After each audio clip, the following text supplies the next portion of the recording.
About a year and a half ago, some of you, including Andy Boutte, my dear friend is here, Taras, who's going to be up here later, others, certainly Alex McChesky over the years, have been really invaluable resources to me. And on the issue in Ukraine, I knew about it and was able to talk to my colleagues about it long before it became a headline issue. And frankly, before the Maidan.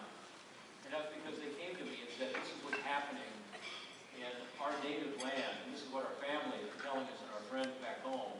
And we were able to at least begin the process of educating people in Washington about it, frankly getting our State Department more engaged, sending out messages to try to help people who were feeling already the oppression and the eventual tragedies that we saw at the Maidan, where 100 martyrs were killed, just trying to express their view that a self-determined Ukraine wanted to be free.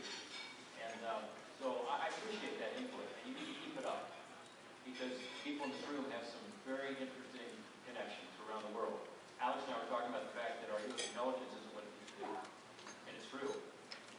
Therefore, I rely more and more on people I know who know people in these countries to be able to understand what's happening and to be able to respond appropriately.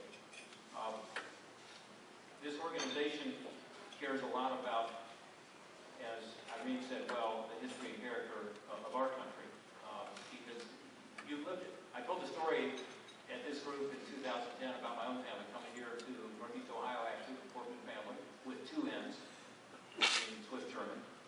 And why they came, they were penniless, they arrived on these shores, they came straight to Ohio because there were some Swiss families that were dairy farmers who offered them a job, 10 kids in the family.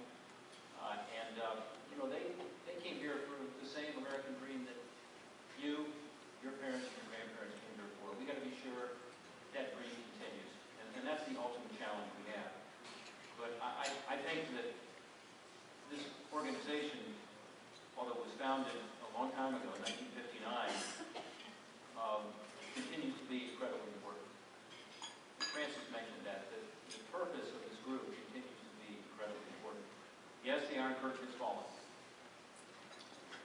Half of the continent of Europe was under the fist of the Soviet dictatorship in 1959 when this was started. When Ralph Kerr came together with other Cleveland leaders to form this organization, it had been only a few short years since the Russian tanks had smashed the Hungarian Revolution. Think about that. The shadow of communism was spreading all over Asia at that time. That's what dragged us into the Vietnam War. Scant 90 miles from our shores, there was a young Cuban revolutionary named Fidel Castro who had taken control of Havana, making a communist state there. And yet, those who suffered under communism proved that the spirit of freedom cannot be extinguished. Things seemed pretty bad back in 1959. It could not be extinguished by censors, or bullet bureaus, by tanks, or firing squads, by secret police, or gulags. And in captivity, the people of Poland, Ukraine, Latvia, Hungary, and so many others waited.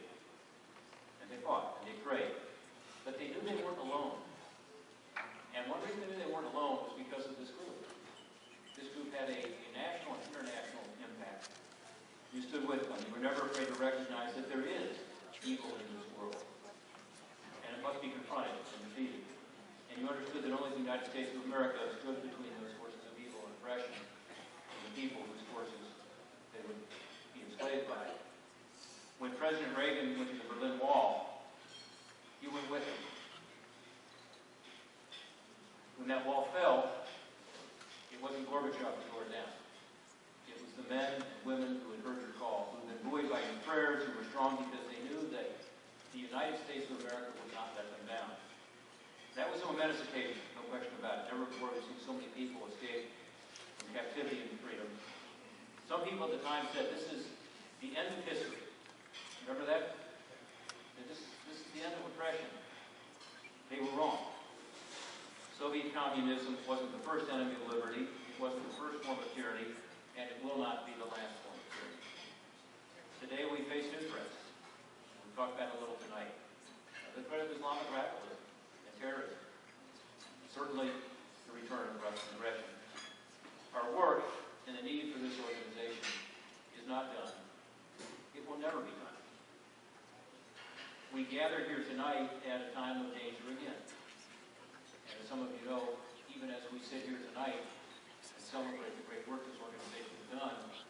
We see what's happening on the border of Ukraine and Russia, an example of why we cannot pass. For some reason, 300 people's lives were taken today on the border of Ukraine and Russia. We don't know all the details.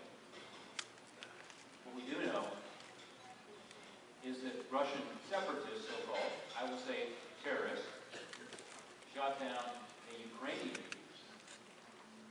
military plane just a week or so ago, using what appears to be the same weapon that apparently was used to shoot down this airliner. We don't know all the details. We probably don't know them because these same separatists will not allow the government of Ukraine to come in to their own territory to be able to investigate this. There are rumors tonight that the black box in the plane may be gone. And yet there were intercepts. More information is coming.